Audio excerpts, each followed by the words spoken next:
49ers update here from Levi's, where it is a short week for the 49ers, who beat the Jets on Monday night. It is a trip to Minnesota this weekend for San Francisco.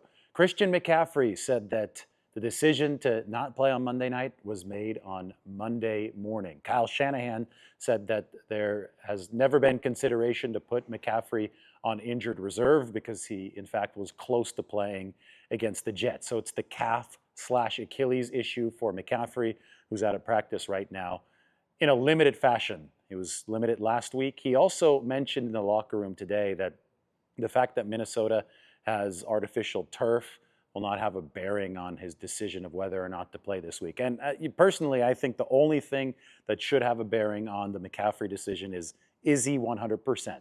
If he's 100%, yes, he should play. If he's 99%, no, he shouldn't play. 98, 97, so on and so forth. The 49ers are way too good to risk anything with Christian McCaffrey. They can wait until he's 100% to return. Other practice injury news: no Yetur Gross-Matos, no D. Winters at practice today. Gross-Matos with the knee injury that kept him out of week one. D. Winters has the ankle injury that kept him out of week one. We'll see if they're out there on Thursday. If they're not, then it's much likelier that week 3 is the soonest possible return date for those two players. Jake Moody, the 49ers kicker, is your NFC offensive special teams player of the week. I would say that maybe he qualified for an offensive player as well, since he scored 20 of the 49ers' 32 points against the Jets. 6 field goals and 2 extra points. 2 of those 6 field goals for Jake Moody came from over 50 yards. So he became the first kicker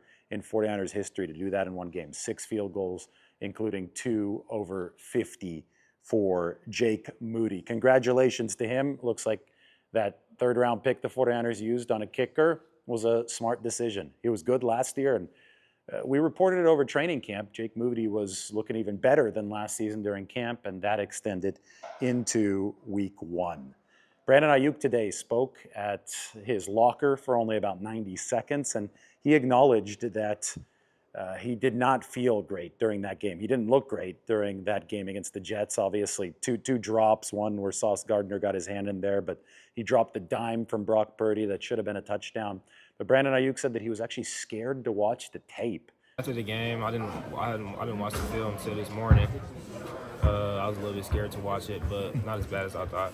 You were scared to watch it? I was scared to watch it. What, did it just not feel right at the time? Have you ever felt like that before? You were scared? Finally watched it this morning because ultimately you have to watch it. He said it wasn't as bad as he thought it was going to be, but obviously this is going to be a work in progress for Brandon Aiyuk to play himself back into shape. Then there was the George Kittle press conference. As you may have heard, Kittle lost a bet to Brock Purdy. His alma mater of Iowa lost to Iowa State in the last second. Long field goal for the Cyclones to beat the Hawkeyes. So the bet was that the loser has to wear the winner's helmet from college. So this is George Kittle with Brock Purdy's helmet from Iowa State on. Kittle tried to change the visor. He wanted a darker visor there, but Purdy would not let him. That was that. This is Nick Bosa's press conference from his locker. Big matchup for Nick Bosa in this game against Vikings left tackle Christian Darrisaw. And you know Bosa lines up on both sides. So I think we'll see Bosa against Darrisaw and Leonard Floyd against Darrisaw. And Bosa is able to talk about both of the 49ers' top defensive ends, obviously including himself and the newcomer Leonard Floyd, who had a nice game against the Jets. In particular, both. I think both of them. I think they're one of the better tandems of tackles in the league, and they have a very good run game, which helps them out. So it'll be fun. We've had some battles before, and I think they're probably better now, and I'm better now. So see how it goes. Nick, you say that you're better now. Have you kind of focused in on one thing in particular coming into this season that you wanted to work on or improve?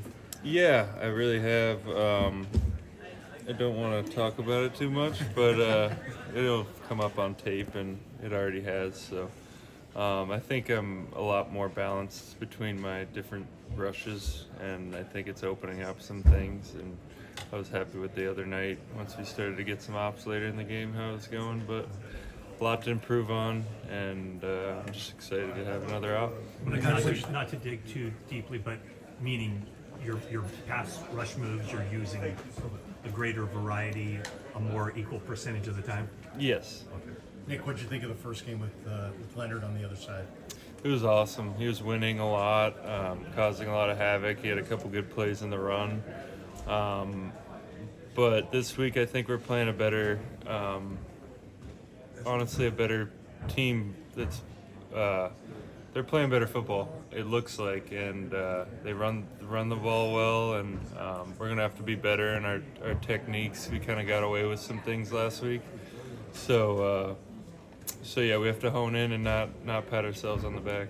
Nick, what kind of challenge does Sam Darnold present now that you're going to face him in a Minnesota uniform? I haven't watched too much on him. He's stout. He could run a little bit. I mean, since he's been here, I know how his arm strength is and how he's a good processor of information and could get the ball out. So it'll be the same formula. Try and make him one-dimensional and then go from there. Specifically in Darrison, what makes him such a tough left tackle? I think he's got a low center of gravity.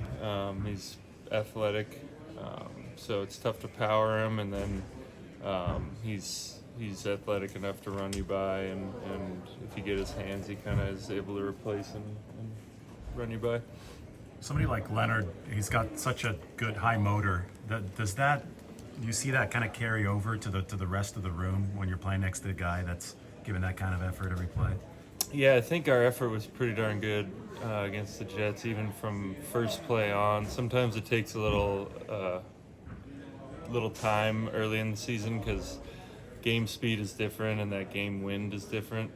But I think we were flying around, and Floyd's no exception. Aaron held the ball the least amount of any quarterback in the league last week, 2.33 seconds. How do you, as a pass rusher who wants to get those sacks, how do you view that? I mean, there's obviously a positive that comes with that from the overall defense, but how do you view that? Yeah, I mean, it's tough. We kind of expected it, though, and then they pulled them late, which was kind of surprising. But I think we were causing some pressure. We weren't on the field much, and then you're going 3 and out, and he's getting the ball out, so it gets a little tough to keep your mind in it.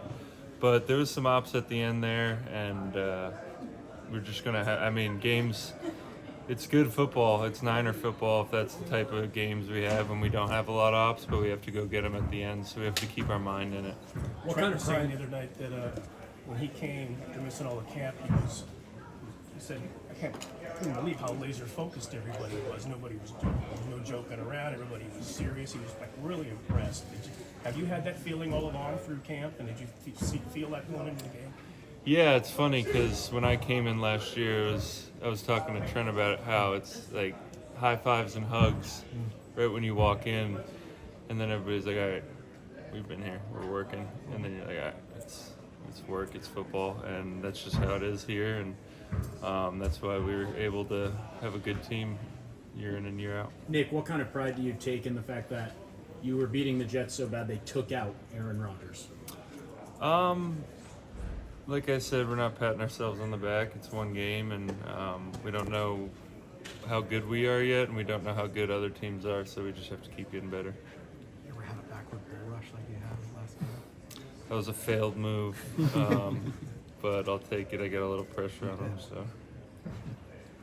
After the game, what were you and Patrick Willis kind of talking about, if you can share that? Yeah, he was just asking me about some of my pass rush plan, and I was just elaborating, and we were kind of going back and forth. As far as road environments, Minnesota's got a pretty unique fan base. Do you enjoy playing there in Minnesota, that stadium, the fans, all that? It's a long flight, and it's field turf, but it is one of the cooler environments. I can't lie about that. Thanks, Nick.